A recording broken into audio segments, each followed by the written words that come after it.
আপনি আমার বেকার ছেলেকে বিয়ে করতেন না, আমাদের ঘাড়ের উপরে বসে বসে খাইতেন না। তারপর মিশনটা নিয়ে আসছি। আমি বাবাকে দেখেছি। বাংলাদেশের এই প্রথম কোনো সিরিয়াল নাটক যেটা দর্শকদের মনে ব্যাপকভাবে সাড়া ফেলেছে আমি কিছু বললেই তোমার শান্তি নষ্ট হয়, তাই না? এবং দর্শক প্রতিনিয়ত প্রত্যেকটা পর্বের জন্য বসে থাকে। এটা আমাদেরই গল্প।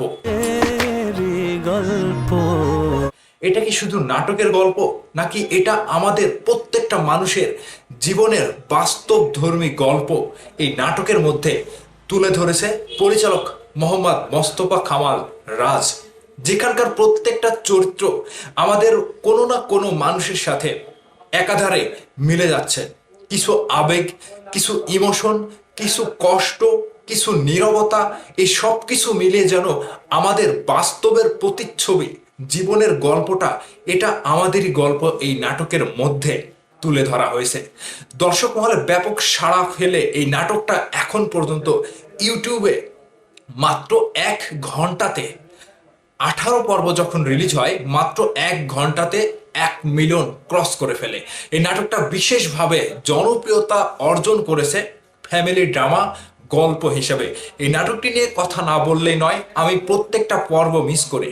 প্রত্যেকটা পর্ব মানে আগামী পর্বে যেটা আসবে সেটা দেখার জন্য বসে থাকি, এবং মানে মিস করে বলতে ওই কাহিনীগুলো এবং আগামী পর্বে কি হবে এগুলো মিস করি, কিন্তু নাটক আমি যে কয়টা পর্ব রিলিজ হয় প্রত্যেকটা পর্বে কিন্তু দেখি। সেই ধারাবাহিকতায় এই নাটকটি নিয়ে কথা বলবো বলে ভেবেছি, কিন্তু কখনো বলা হয়নি। দেখেন, এই নাটকটা যেভাবে দর্শকদের মনে একটা নাটকের প্রতি যে একটা আকৃষ্ট মনোভাব টেনে এনেছে, আমার মনে হয় বাংলাদেশের কোনো নাটক এরকমটা করতে পারেনি। এটা আমাদেরই গল্পে যেটা তুলে ধরা হয়েছে, আমাদের সাধারণ পরিবার কিংবা পারিবারিক গল্প নিয়ে মানুষের ভেতরে পারিবারিক যে একটা বন্ধন, কিছু ভুল বোঝাবুঝি, কিছু কথা সহ্য করা, কিছু কথা ব্যথা নিজের মনের ভেতরে রেখে দেওয়া, উত্তর না দেওয়া, এবং পরিচালক মোহাম্মদ মোস্তফা কামাল রাজ ভাই, তিনি যে নাটকটি তৈরি করেছেন, এই নাটকটি নিয়ে অনেকেরই অভিযোগ এই নাটকটা পাকিস্তানের কোনো সিরিয়াল নিয়ে কপি করা কিংবা সেখান থেকে কপি করে এই নাটকটি বানিয়েছে। কিন্তু আপনাদের উদ্দেশ্যে একটা কথা বলতে চাই, এই নাটকের যখন ট্যাগ লাইন ওঠে তখন আপনারা সেখানে দেখতে পারবেন যে হ্যাঁ, এটা ইন্সপাইরেশন থেকে এই নাটকটার গল্প সাজানো, এবং এই নাটকে বাস্তবধর্মী জীবনের যে কাহিনীটা উঠে এসেছে।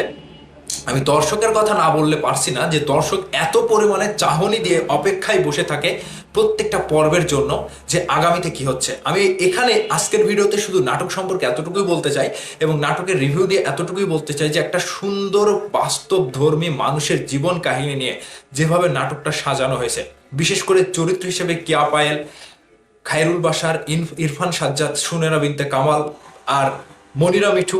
এই যে একজন মনিরা মিঠুর কথাই যদি বলি, এনার অভিনয়টা, দক্ষতাটা এত সুন্দর, দর্শক এবং আমি নিজেও বলতে বাধ্য হই যে মেয়েটা, এই মানুষটা আসলেই খারাপ।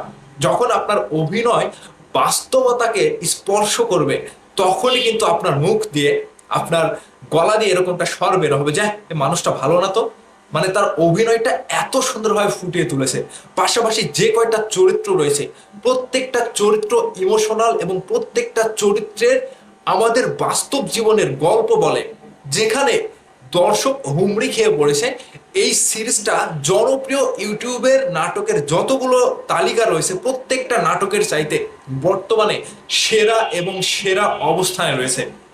ঠিক আমরা যখন নাটকগুলা দেখি তখন মিশে যায়, এই নাটকের সাথে মিশে যায় যে হ্যাঁ, আমাদের ফ্যামিলির গল্প বলছে, কিংবা আমাদের জীবনের গল্প বলছে, কিংবা প্রেম, ভালোবাসা, আবেগ, সংসারে যে একটা অবহেলা, কিংবা কটু কথা সহ্য করে সংসারে চুপচাপ থেকে সংসার করে যাওয়া।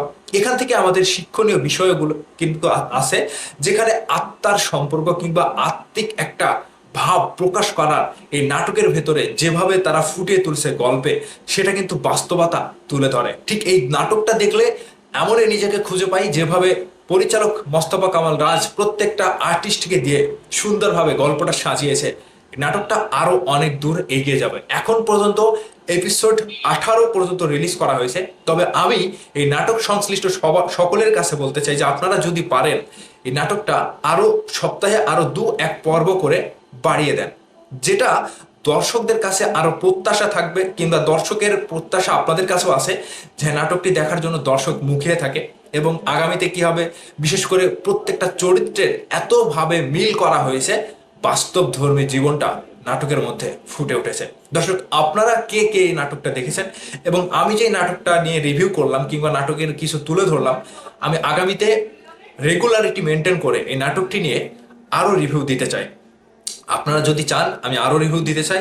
বিশেষ করে নাটকটা আমার কাছে ব্যক্তিগতভাবে বেস্ট অ্যান্ড বেস্ট লেগেছে।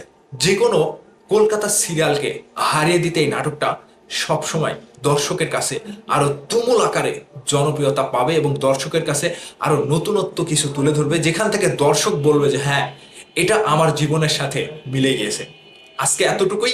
আগামী পর্বে রিলিজ হলে এবং এই নাটকটি নিয়ে আরো নতুন নতুন কিছু ভিডিও আমি আপনাদের কাছে নিয়ে হাজির হব। আপনাদের মতামত কমেন্ট করে অবশ্যই জানাবেন। ভালো থাকবেন সবাই।